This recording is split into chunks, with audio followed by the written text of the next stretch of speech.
The Maze, Three Tales of the Future, written by Tahmaseb, narrated by Ashley Klanac at Brickshop Audio, Inc. The Maze, Eppie. On the 12th day, Cadet Eppie Langtry found the cracks in the wall. She'd stopped her trek through the maze and leaned against its smooth surface. Exhaustion from the first 6 hours washed through her, the force of it pushing her into the unforgiving wall. After a few quick breaths, she wiped a hand across her eyes and rolled her shoulder. It was nothing more than a simple push to get going, but beneath her something shifted.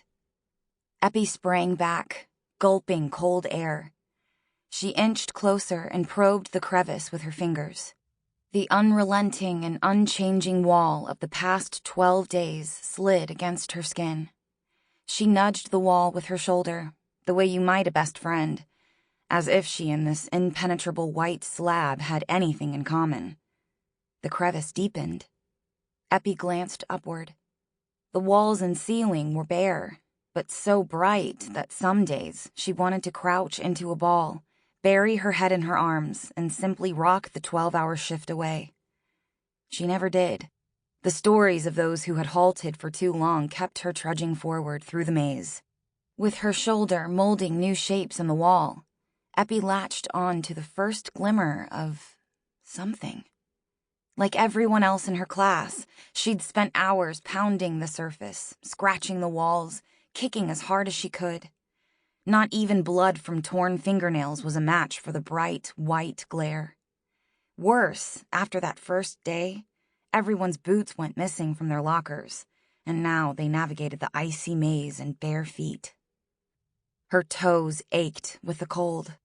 Eppie sandwiched one foot on top of the other and inspected the dip in the wall her shoulder had made.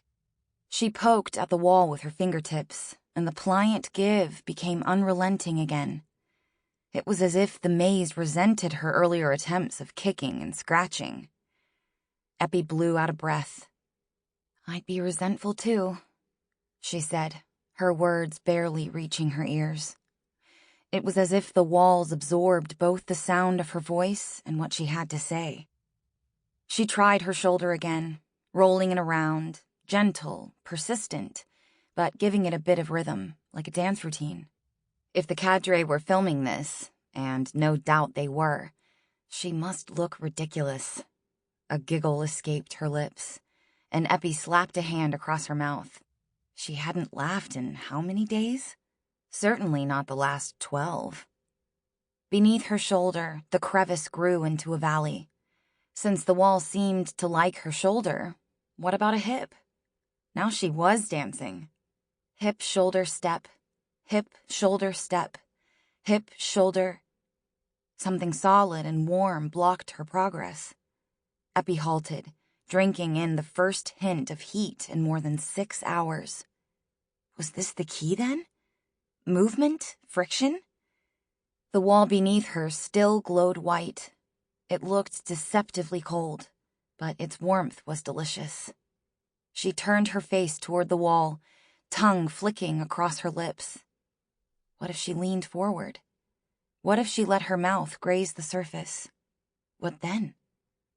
She was a mere breath away when the wall beneath her skin coughed. Hank. Cadet Hank Seuss stomped through the corridor. No matter how hard he tried, the bright white swallowed the sound of his footfalls until all that remained were small, pathetic steps against the frigid floor. No matter how hard he screamed, the walls absorbed it. By dinner, his throat was so raw, even water scraped on the way down. He crashed from side to side. He kicked until they took away his boots. He gathered up all his strength and bolted down the corridor.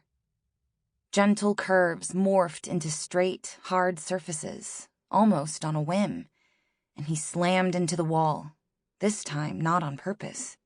Hank experimented with speed, sprints and slow jogs, but always moving forward. After that first day, when his best friend Ryan didn't come back, Hank had Sample complete. Ready to continue?